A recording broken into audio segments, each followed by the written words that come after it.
Hi, I'm Drew. And I'm Sam. And welcome to Drewling Samantics.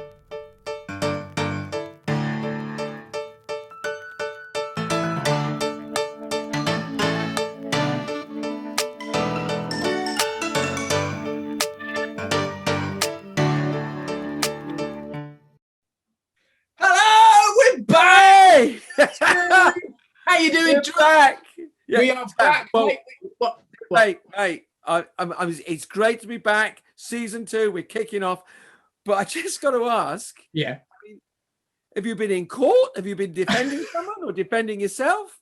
What have you done with Keanu Reeves? And why are you auditioning for Men in Black?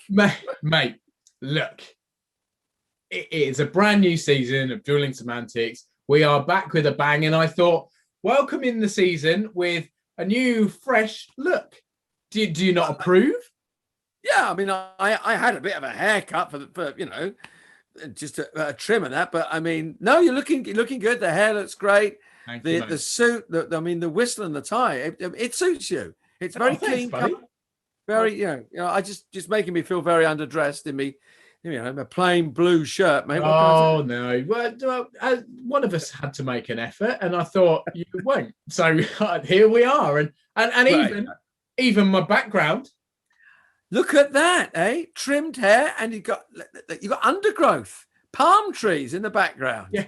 Anyone not on YouTube, don't panic. I've just got some plant life in the background. I'm not. Well, I don't even want to think where you were going with that, mate. I nearly said bush, but I didn't. You see, I didn't. No, that's a whole previous episode in season 1. But anyway, we are back. We're back Here, season 2. Can't wait. Everyone tuning in, thank you so much for joining us. For those who were with us all the way through season 1, welcome back. For anybody new, hello, lovely to meet you. Thanks for joining us. Welcome. I'm Sam, And I'm Drew. and we are Drewling Samantics. Yeah, we are a couple of actors who, through the lockdowns and the visitation of what we like to refer to as the unwelcome guest, found ourselves a little bit out of sorts with work, not so much as we'd like to have. So we started a podcast to basically keep ourselves busy, and we're still going, mate.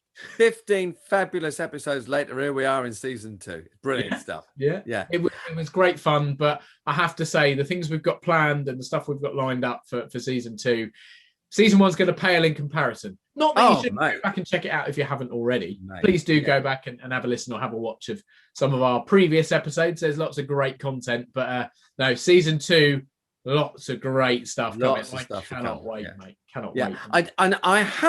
I mean, you know, those that have been listening to season 1 know that, you know, sometimes I might find technology a little trying, like forgetting to plug my power lead in and, you know, introducing new technology to my laptop or whatever. But Sam, you know, I have been silver surfing, mate. I've been on the internet. Right. Okay. So before you jump in, right. Bearing in mind, we do mark our podcasts with the explicit label because we do use the odd adult word here and there. Absolutely. But if you're about to lower the tone completely, we might need to find a whole new outlet, mate. I'm not sure I trust what you're going to. No, I'm going to ping something over to you, and you feel perfectly safe to open this in front of your mother. All right? Even your grandmother, even your girlfriend. This is perfectly safe. Even the cats. This is perfectly safe. All right? Right. Is it coming over now? Yeah, hang on. I'm just clicking. Yeah, there we go. Share it. I'm sharing it. There you go. It's on its way. All right. You got it? Oh, what is that? No, I'm joking. Oh, right.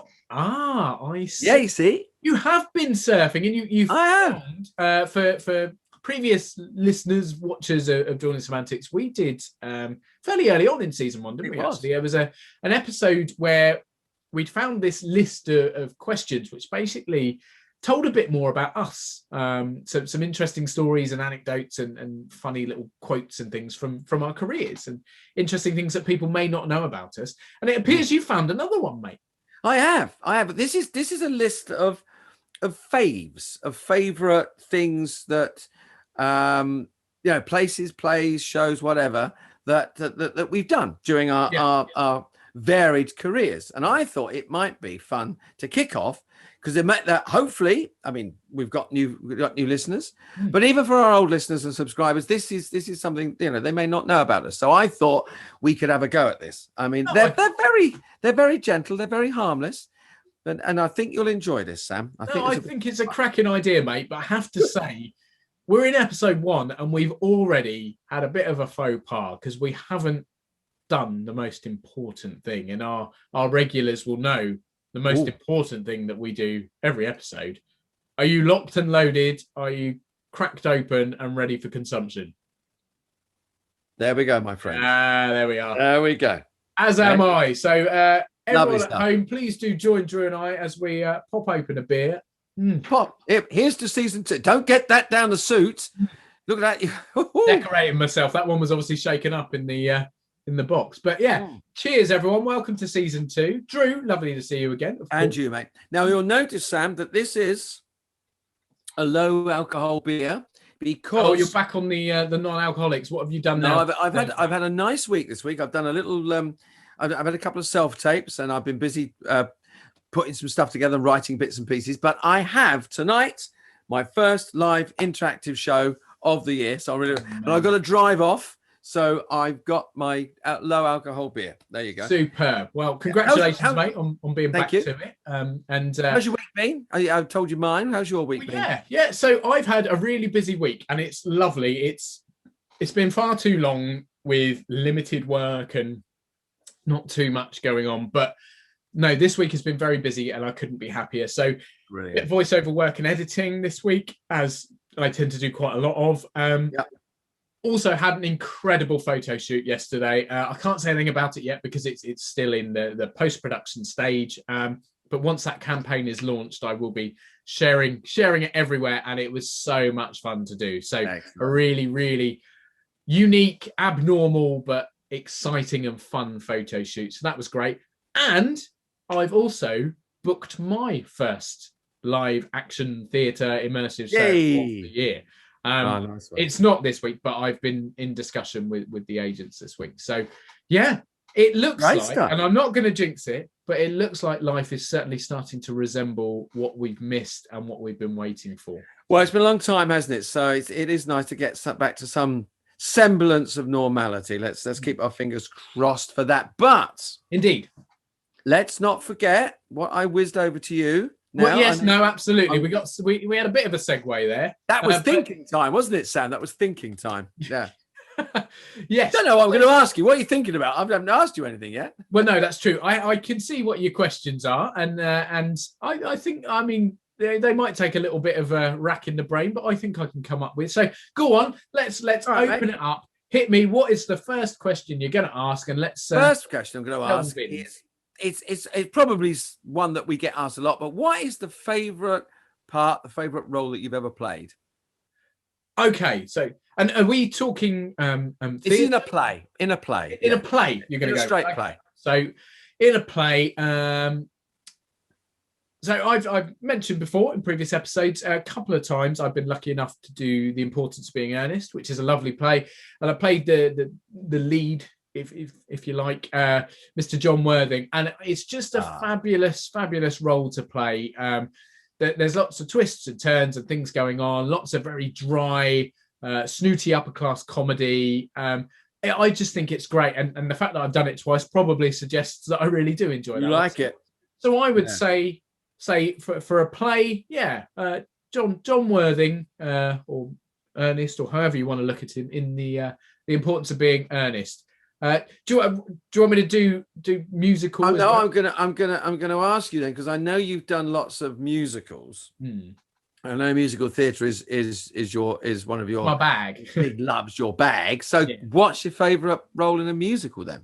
Now this one you know the answer to. I know the answer to. And I think potentially if more favourites are coming up throughout this questioning, than this show might appear quite a few times. I got feelings. But as some of our regular listeners, those who tuned into season 1 will know, my favourite musical is Rock of Ages, and I was very lucky to be able to play my favourite role in said musical, Lonnie Barnett, who is sort of washed-up musician / alcoholic narrator, for want of a better phrase. But it's just, he's just the most lovable, useless, weird and wonderful character. And from the moment I saw him played in the show, when I first saw it, I fell in love with the character, and it was a dream to play him. And I managed to realize that dream a few years ago. So yeah, 100% Lonnie Barnett in Rock of Ages, my favorite ever role in a musical that I've played. Nice. So I'm going to finish the hat trick with favorite screen role, either TV, film, or one of each. Ooh, okay. So as you've said, I and you know, I don't do quite so much TV and film as theatre. Theatre's always been my sort of direction I've gone more so, but I've done a bit of TV and film. And I guess favorite role I've played. Actually, no one will have seen it because it's still in post-production, and it's a good few years into post-production. But I did a short film, which was created and dreamt up by a friend and colleague of mine, and he brought the team on board. And we'd worked together on another film, but it's a film called, or working title is Defector, and it's a very much sort of spy thriller short. And I play an interesting character in it, who I can't really reveal his name either, because it sort of, it doesn't ruin it, but it gives the game away a bit. So, but yeah, so I know it's a bit of a vague answer, but yeah, it was just such a fun thing to film. And it was such a cleverly written piece, and the character in particular, the way he works is just, so yeah, really looking for. So keep an eye out. I'm obviously on my social media. We'll publicize when anything does go live and how you can check it out. But yeah, Defector and the role, I can't even say. So what was my favorite role? I can't tell you. I know what it was. I'm trying to describe what it was, but I can't actually say what it was. So there you go. How about that for a confusing answer? Confusing, intriguing, mate. Intriguing. But there we go. So here we go. Then I'll throw it straight back at you. Right. So give us your play, your musical, and your TV film role. Go for the three. So favorite role in a play, I've got a favorite, and then I got sort of like an honorable mention, as it were. I mean, I played a character called Joseph in a play called Strictly Murder, which I had an amazing time doing. It was one, and I think it was one of, and it was only a couple of years back, it was a tour played by Brian Clemens. Yeah. And the character is, he's very damaged. The play is set just before the outbreak of the Second World War. And he has been affected by the growth of the Nazi regime. He's been in concentration camps and has been very damaged and hurt. Yeah. And the story starts with him. You see him not in that situation. You are educated, if you like, in his condition, how he became like that. And the more you learn about him and the other protagonists in the play, the more the thrills and spills of the play are revealed as well.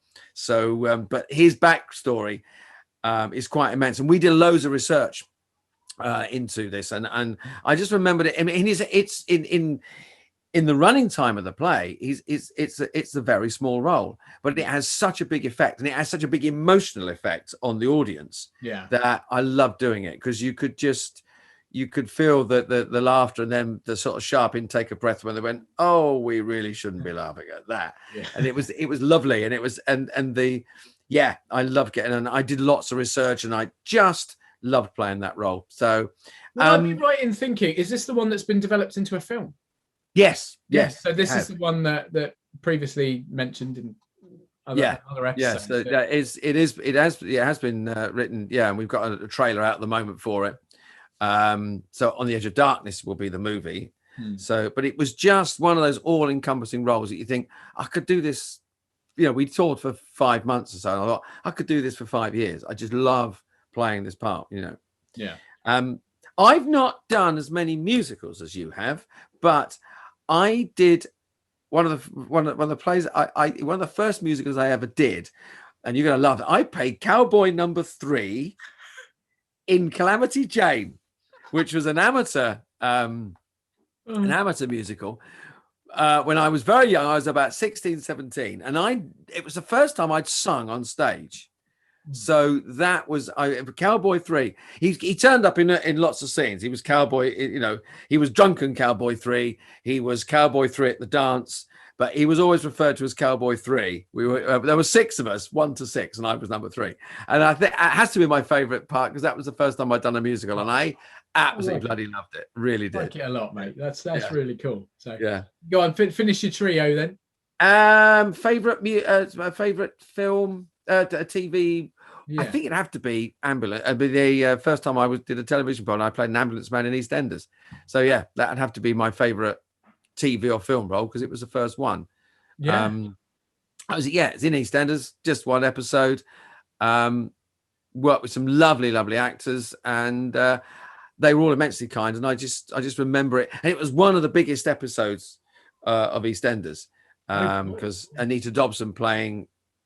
I can't remember. I can't. But she was playing the pub owner, and she commits suicide or attempts to commit suicide. A very bad botch of it. And I was the ambulance man that came in and effectively saved her life. And it got some really huge figures. And I went into my local Tesco's the next day, and I was recognised. So I kind of loved it for that. Brilliant. Oh, we saw you on telly last night as I was getting me frozen peas or whatever. But yeah.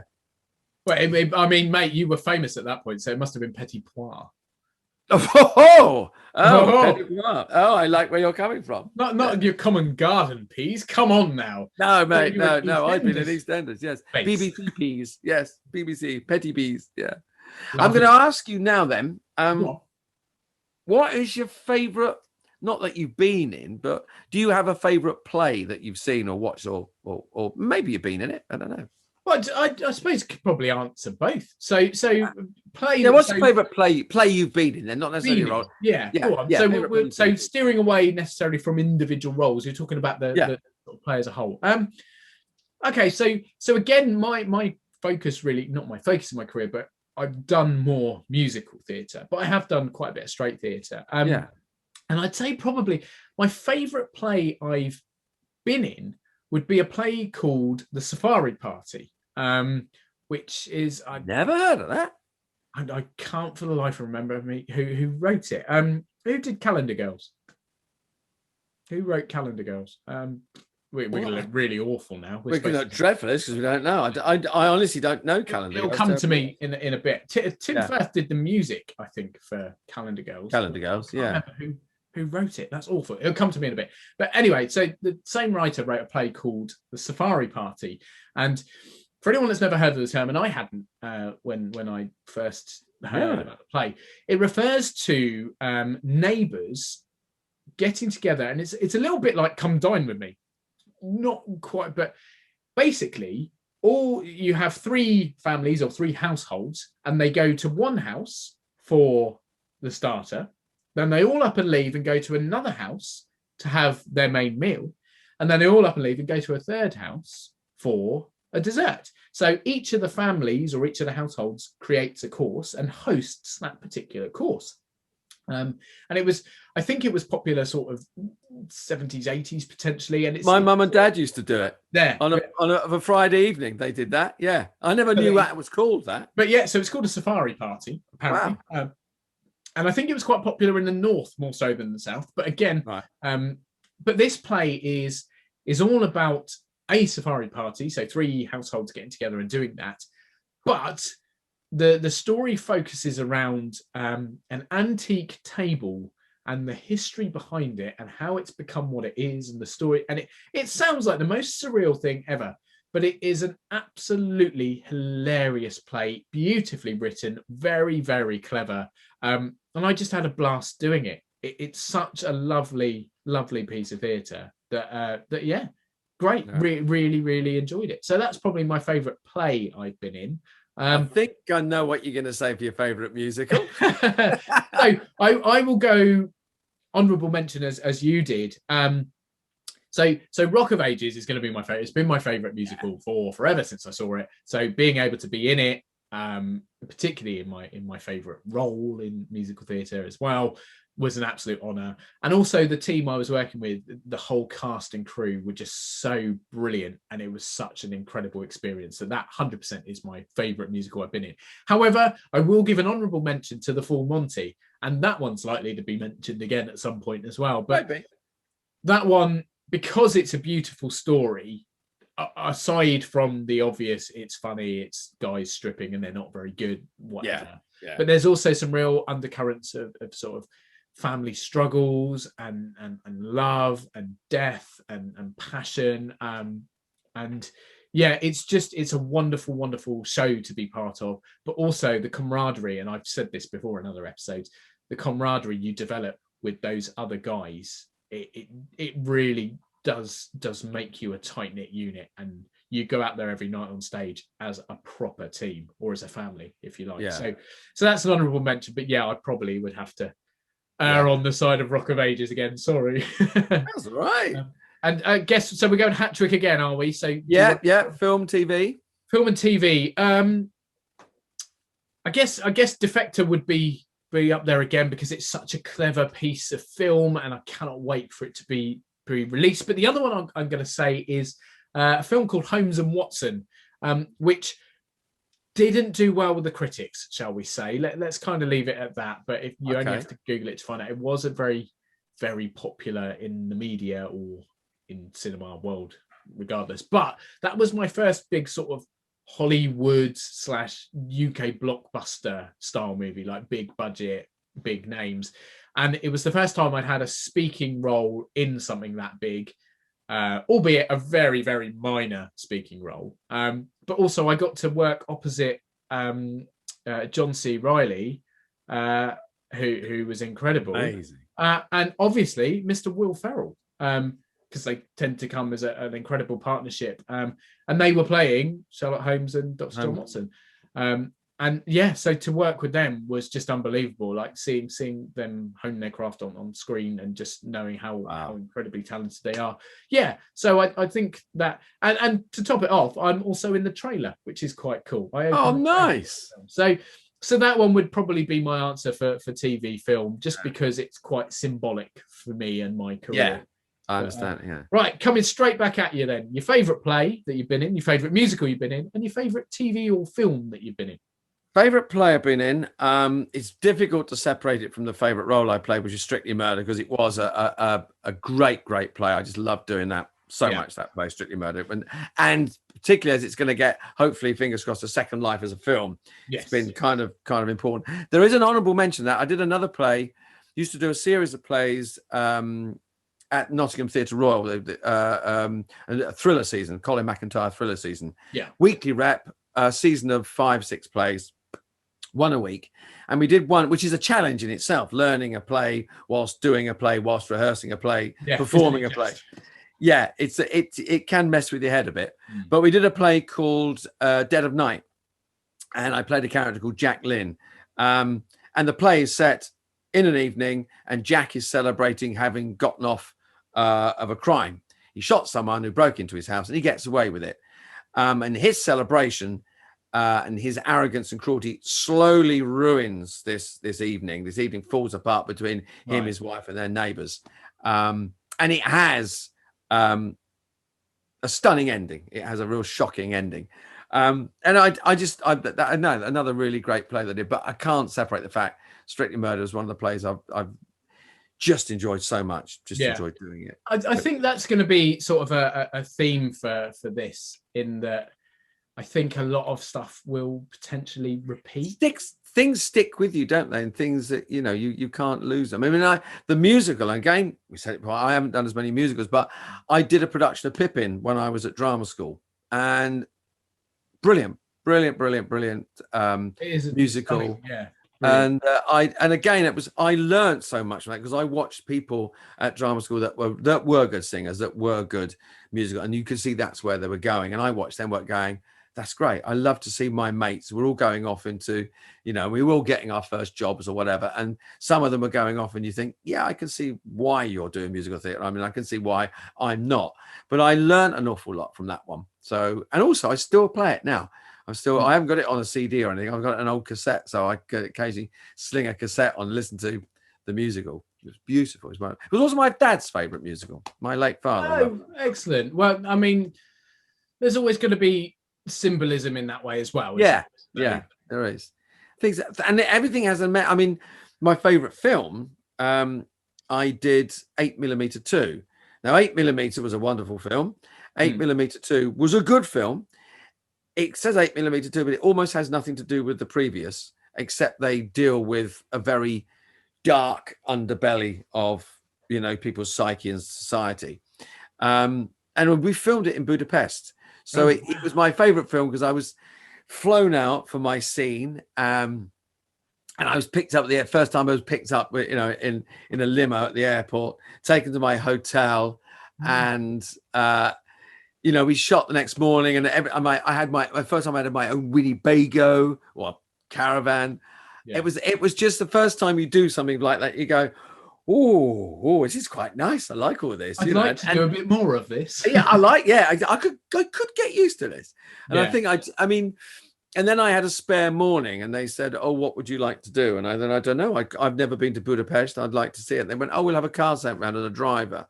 What? And they sent me, they sent me a car and a driver, and it was a local man, and he just drove me around and took me to all the places that you would see, but all the places you wouldn't see. Like, it's in a little cafe we went in, and I looked through the curtain at the back, and there was guys playing cards, and you think, yeah, I'm getting the underbelly. But it was the experience of that film was great. I'll never forget that. Amazing.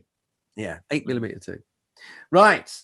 We're going to move on to Are you saying this? You said a minute ago, didn't you? You were going to ask about things you've watched rather than been in. So do you want to... I think so we'll do that again, but do you have a favorite play? But ones that you've been in the audience rather than on the stage?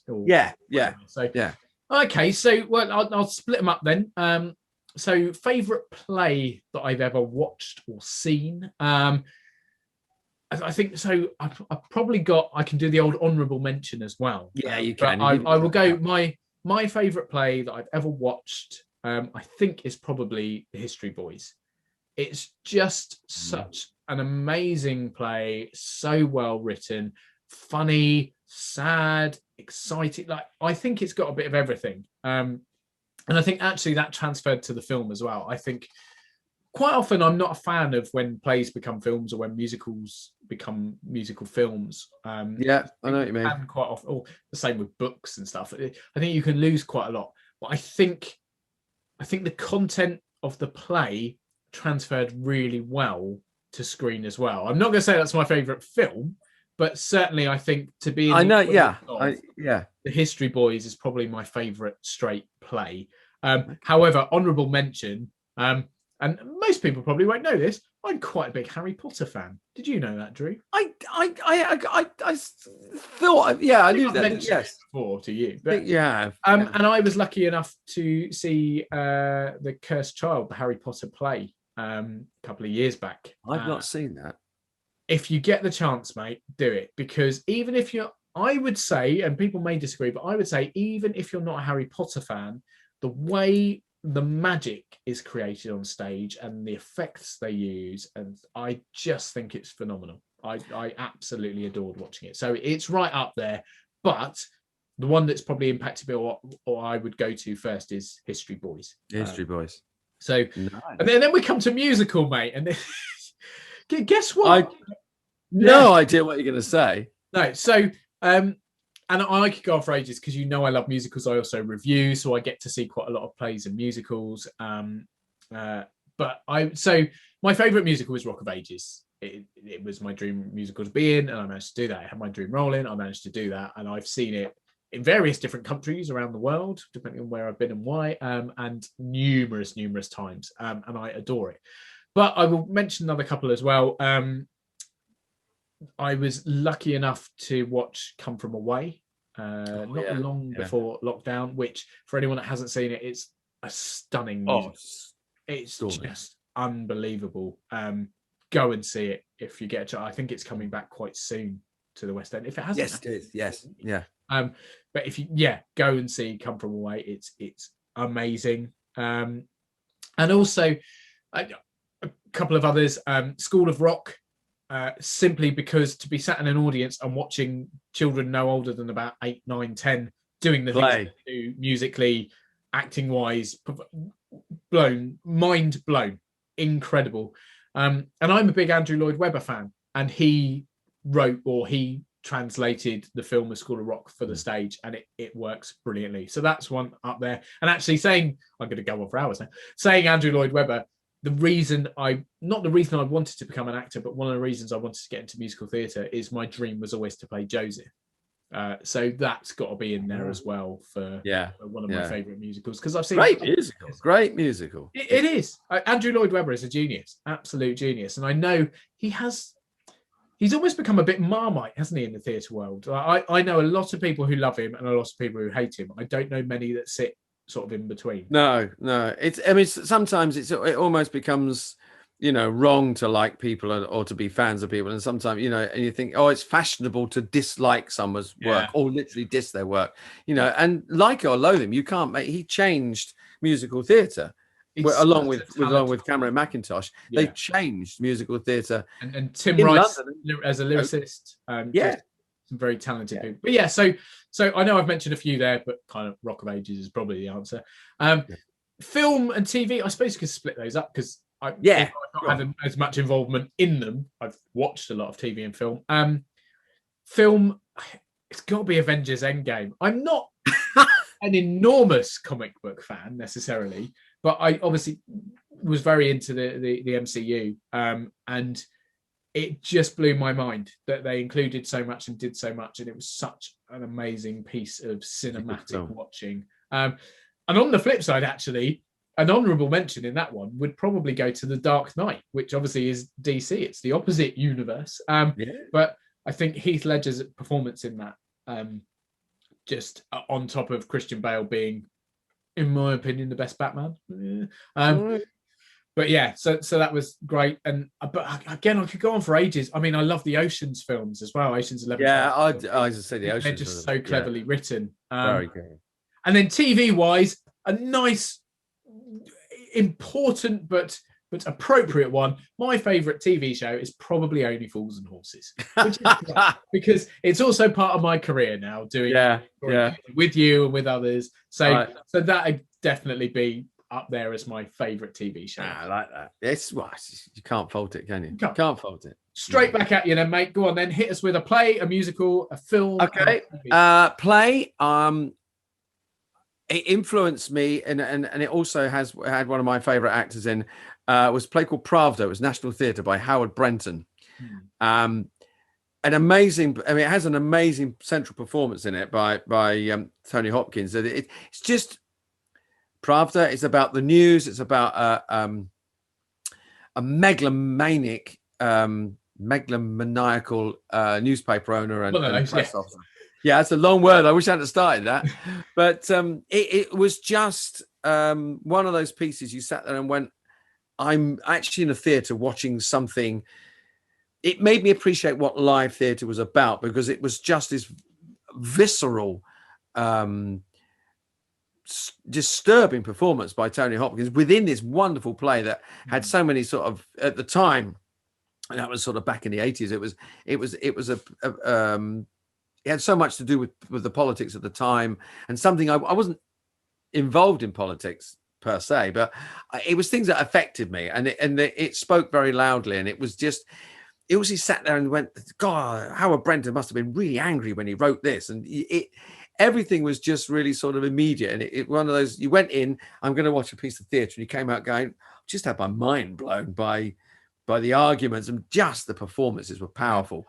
It was the first time I sat in a theatre and went, you can be that big, you can be that amazing, you can just, watching Tony Hopkins do it, it was just like, good Lord, an experience. Power. It was power, pure power. Favorite musical is Blood Brothers. Oh, again, great. I've seen it 2 or 3 times. I've seen it with some friends, and I've seen it with just as going to the theatre. And it was just, I liked it because it was a good story. It had a bloody good story. It was emotional. It was an emotional roller coaster. And I felt sympathy for the characters. The music really lifted me and really sort of took me somewhere. And escapism. It's got some of my favorite musical theatre tracks. It's great, isn't it? Yeah, it really has. And yeah, there were massive highs and lows in that, and emotional highs and lows that not all musicals I get from, but that was, Yeah. Favorite film, I've got two really, and two. I mean, City Lights by Charlie Chaplin, because it influenced me greatly. Another film, Les Enfants de Paradis, which is all about the variety theatre, the musical theatre in Paris, in France, and it has starring in it people that set up Lecoq School of Mime in France, Jacques Lecoq, and that was something I was really interested in. That was something the silent movies and slapstick and mime, I've done a lot of, and I still do a lot of, the old bones can still do chuck myself around a bit, and I love physical comedy. So those two films had a big effect on me. But acting film, With Niall and I. I happened upon it one night. I went to, back in the days when you hired videos, I went to my local. I didn't have a Blockbuster. You're referring to Blockbuster for our younger. No, this actually, that was a place where it was basically Netflix, but with physical things. Yeah, you had to take the damn things back as well. Yeah, but no, this was a little rewound. Don't leave them unwound. No, rewind them, take them back. But no, I wanted to watch a film, and I went to the local news agents, and he used to keep a couple of racks, as most of them did in those days, a couple of racks of films. And he went, "Watch this, you'll know this," because he knew I was an actor, and he said, "You'll like this, you'll really enjoy this." Wow, I know the people in it, but put it on, and I was just in fits of hysterics from beginning to end. Honorable mention. If I'm depressed nowadays, I watch With and I, because you can never be quite as depressed as those two actors in that movie. But it has probably one of the best deliveries of "What a Piece of Work is a Man" by Richard E. Grant at the end. The Hamlet speech is just beautiful, performing to a bunch of wolves. And favorite telly, I'm going down a similar line as you did. For me, it's you're gonna know it's Fawlty Towers. Oh, of course, can't beat Fawlty Towers. For me, it was my favorite, and again, it's been a big influence. Because I played Manuel for donkey's years now, and yeah, it was for me. It's, along with Only Fools and Horses, it has to be said, complete comedy for me. Complete series. I think the pair of them are just the epitome. I think that's peak. I don't think we'll ever see anything again that is at the level of those two. No, I mean, don't get me wrong. There are some incredible other shows out there. I was about to say sort of line things. I mean, looking along the David Jason route, things like Open All Hours, Porridge, or other similar things like Hello. There are some amazing shows, but I think there's just this slight level up for Fools. I think they're just. I think you're right. Yeah. So that was the list then, mate. Lovely. But I tell you what, I've been thinking while we've been sort of backwards and forwardsing, I had a bit of a think, and I thought I want to throw a couple of extras out at you and see what you think. So I'm going to ask you, who is your favourite actor or performer? And I'm going to caveat it. I'm going to say dead and alive. So not dead and alive, but like one that is sadly no longer with us, and one who is currently still doing their trade, shall we say. So could you answer that on the spot? Yeah, because I think I mentioned them both, and it was lucky that I can do. Well, no, because I just thought you said dead and alive. I went, good, I can do both. Charlie Chaplin is my genius, probably. And again, the silent thing, the clowning thing. I watched him and used to watch it with my dad, and to be able to do that, I don't know. It touched me enormously, and his movies made me, the emotions he made me want to become an actor. He really did. And I was very young when I watched them. I watched a load of silent films. I'm a big fan of silent movies, but Chaplin could do things. And there's one scene in City Lights that, you know, he was working out how he could make a blind girl believe that the man who gave her a flower was a rich man when it wasn't. It was Chaplin. And he solved it by a car door, an expensive car door closes. And she believes that a rich man has got out of that car because she hears an expensive car door closing. And it's not, it's the tramp that gives her. And it's just genius. And he has a little sentence. She looks at him at the end of the movie and she says, "You gave me that, didn't you?" And he's holding a flower and he goes, "Yeah." And it's the most beautiful, simple gesture I've ever seen on any film ever. And if I think of it now, it just makes me want to cry. And every time I see it, can't see it without tears streaming down my face. It's one of the most beautiful things I've ever seen. City Lights, genius. Very, very funny as well. Some amazing funny comedy in it. And Alive, it's Anthony Hopkins. Wow. And I haven't yet seen The Father, and I can't wait to see The Father. No, Oscar winner for that, wasn't he? I believe. Yeah. Genius, man. I mean, and it's also his lust for life. I mean, he's been around the block a bit, and he's seen a bit and done a bit. And it's his attitude to acting. He gives everything of himself. When I saw him in Pravda, I mean, he left everything on that stage that night, you know, and he was considerably younger than he is now. And he still does the same thing, you know. Yeah. And there are so many movies you see him in that he just, I mean, he's exciting, he's funny, he's, you know, I mean, you'll never forget him in The Silence of the Lambs, you know, you'll never forget that. But you're also, you know, he's done some very gentle things and some very, you know, delicate. And I think he runs a whole gamut for me. So there we go. I might make myself look stupid now, but was he not the baddie against my alter ego Keanu Reeves in Speed? That was him, wasn't it? Yeah. Yeah. Exactly. So just versatility there. Stunning. Versatility. Stunning. It's great. He is, I mean, and he doesn't take himself too seriously. He knows it's a gift to be doing what we're doing. So be thankful and just get on with it and have fun. You know, it is. We are very lucky. Yeah. So go on, talking of being lucky. Who are yours? Well, so go on. I'll start with sadly past as well. And I mentioned the word versatility there, and I think that for me is what makes an incredible performer. And in that case, I think the sadly departed Alan Rickman got to be one of my favourite actors. Just for the things he managed to do and make you believe that he was that, I mean, obviously, going from something like Die Hard, playing an incredible, hidden villain, and then flipping that on its head and Severus Snape, the professor in Harry Potter, two such different, and then stick in the middle, Robin Hood. He's done or did so much. What was the film he did with Juliet Stevenson where he plays the ghost of her husband? Oh God! I remember seeing that years and years ago. I'm trying to think what that's called now. What it's called. I mean, hopefully someone in the background here is listening. So there's someone in my house listening. I won't. Okay. Because they've just sent me an email to confirm that I was right. It is Tim Firth that wrote The Safari Party and also was part of one of the writing team for Calendar Girls, or came out. Right.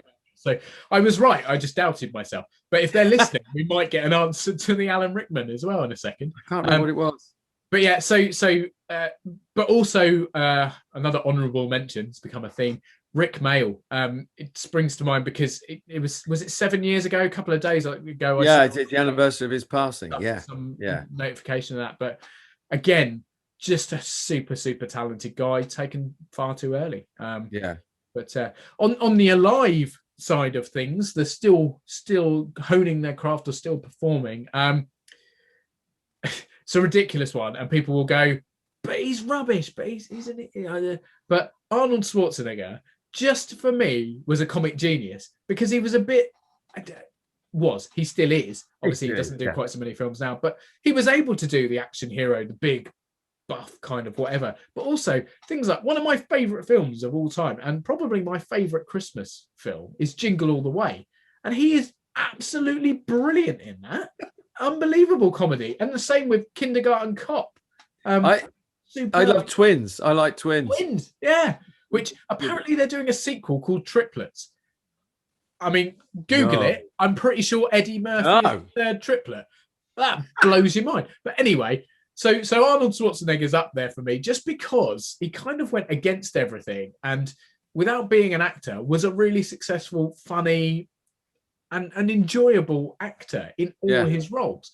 But again, versatility, Will Smith, because for me, he can just do anything. And he is this cool black guy who's kind of came from the hip hop scene, and Fresh Prince was very much him being him and being all cool. But you look at some of the stuff he's done, Concussion, film about the head injuries in American football. Or was it rugby? I can't remember which, actually. That's really bad. But either way, he plays an incredible role in that. Things like The Pursuit of Happiness, £7. I mean, if you don't, and I Am Legend, if you don't cry in any of those three, then you haven't got a soul. No.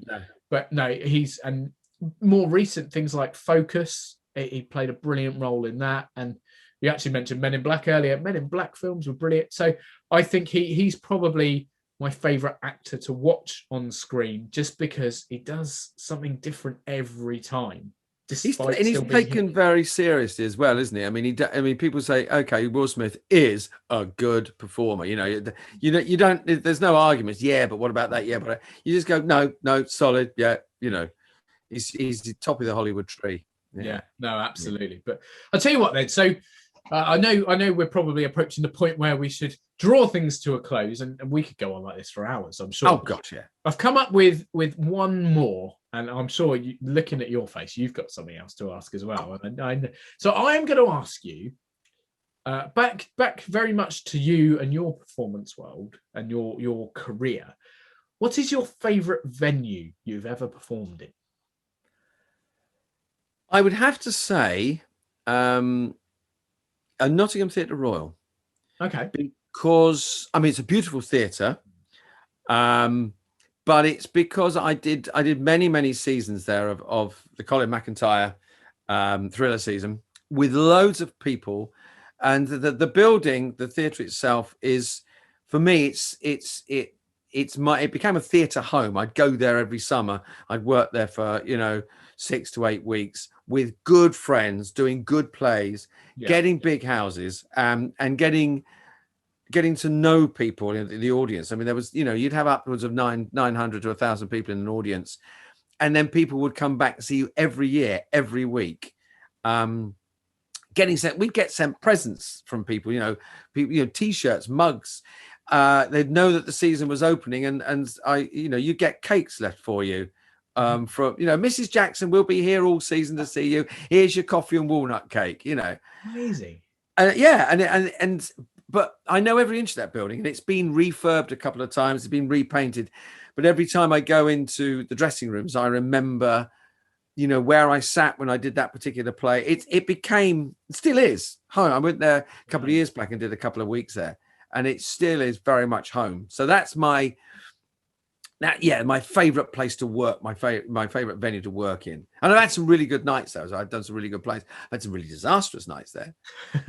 But I have a favorite theatre. I love the Grand in Blackpool as a theatre to go in and stand there and go, this is a beautiful theatre. It's a Matcham theatre. That's one of my very favorite theatres, just to go in and go, this is beautiful.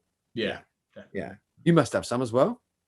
I'm really lucky. I've performed in some incredible places. So when I was touring with the tribute band, we used to do theatres and stuff, and that was amazing, and open air concerts as well, which was phenomenal. But I guess theatre wise, I performed at the King's Theatre in Southsea, did a musical there, and that's huge for that's a beautiful Matcham theatre. Beautiful theatre, yeah. I've been lucky enough to do some amazing London venues, so Kensington Olympia. Also, I've done South Bank, which I'm sure you've probably done South Bank as well at some point. And also, although it's not completely West End main theatre, I performed at Bunga Bunga, which is sort of like in the West End, but a cabaret club, which was a wonderfully fun place to perform. But if I was to go with my favourite place I've ever performed, it would be more on a personal level, because it was my first ever big panto contract. And I'd say the Tivoli Theatre in Wimborne in Dorset, just because was the first place I got to really give everything, I think, on a stage. And I was lucky enough to go back a couple of times for various different shows, and it's a cracking little theatre. It's a beautiful theatre, really. Really, did it not? Am I right in saying did it not used to be a cinema, or is it still a cinema? A bit of both. So yes, I think it started out as a picture house, and they still do films, but obviously it's drop down screen on stage. But yeah, no, absolutely right. So yeah, that one for me. But go on, what have you been holding back then? You've had. Well, I just suddenly thought, because we've had a giggle with this in the past. Because my favorite is my question is, what is your favorite costume? Now I want you to steer clear of because we all know that you're very good at vegetation and hedges. We don't want to go down that. What is that was obviously for people who are just joining us for the first time, that's going to make absolutely no sense. I can't remember what episode it's in, but I think it's in our best of, isn't it? I think it is. Yeah, go back and everything will be explained. But my God, it just And but favorite costume I've worn, weirdly, so my honourable mention in this case would be, as you know, and some people I may know, I'm on the book covers of the Wasteland Road Nights series of novels. And I also narrate the audiobooks. And go and download them, check them out, buy them. Thank you very much. But for that, I got to be basically a Mad Max style post-apocalyptic warrior, and that was phenomenal. They're stunning shots, mate. They really are.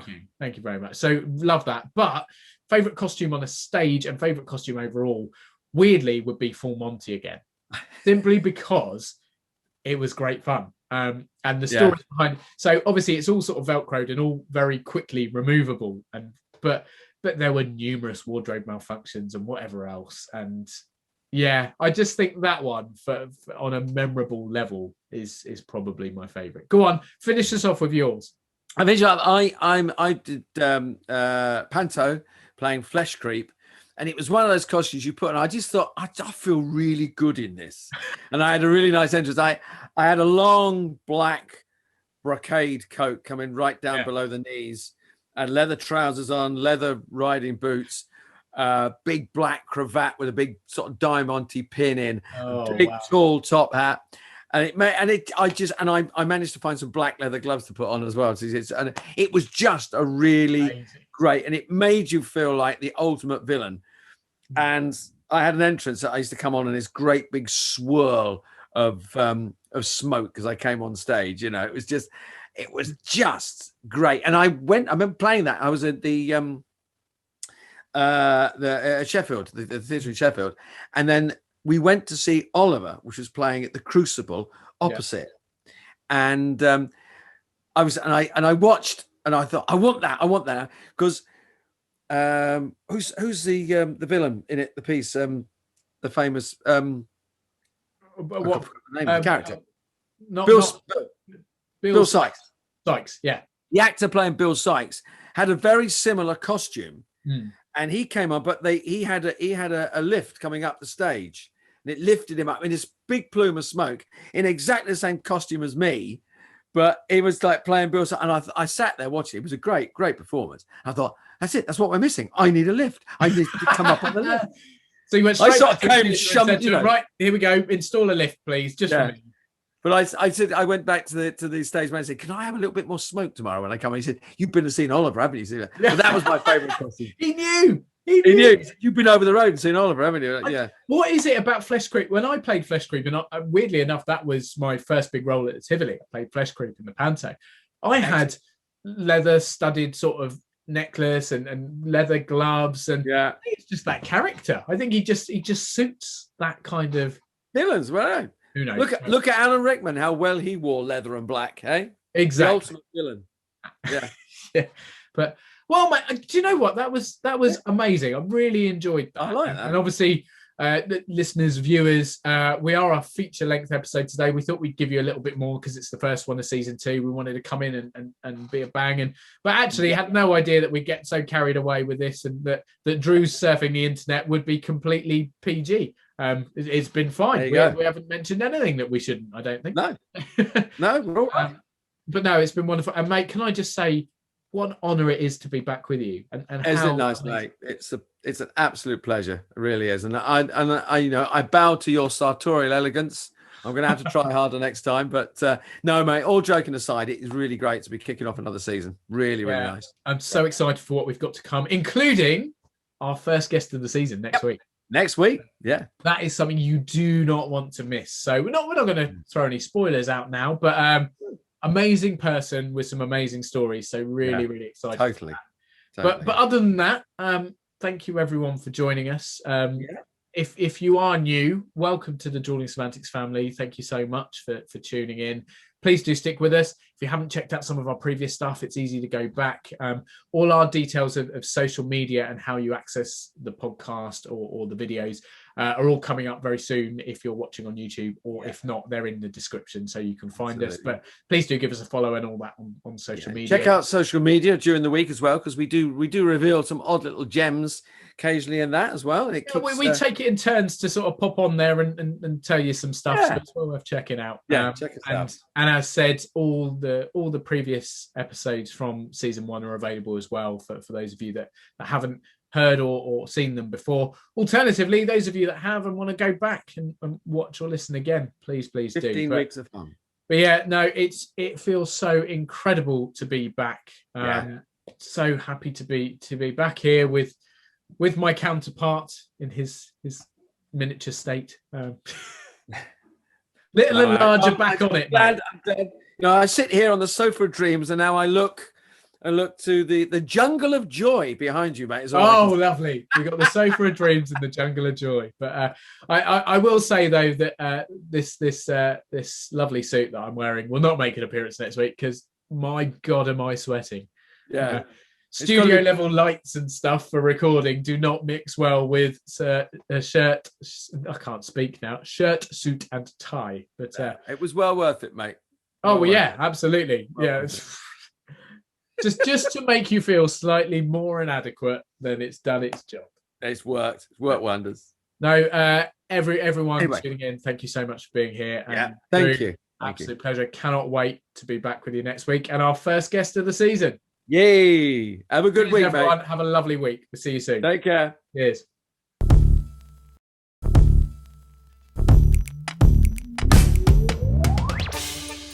Thanks again for tuning in. We hope you've enjoyed watching this episode of Drewling Samantics. If you have, then please consider subscribing to our channel, and you'll get notified every time a new video is released. Don't forget, we're also available as audio only. Just search Drewling Samantics in any good podcast app. Please support us on other social media too. We're on Facebook, Instagram and Twitter, and all our links and handles are on screen now. We love welcoming new followers and subscribers, so please share with your family and friends, and we'll be eternally grateful. Stay safe, and we'll see you next time.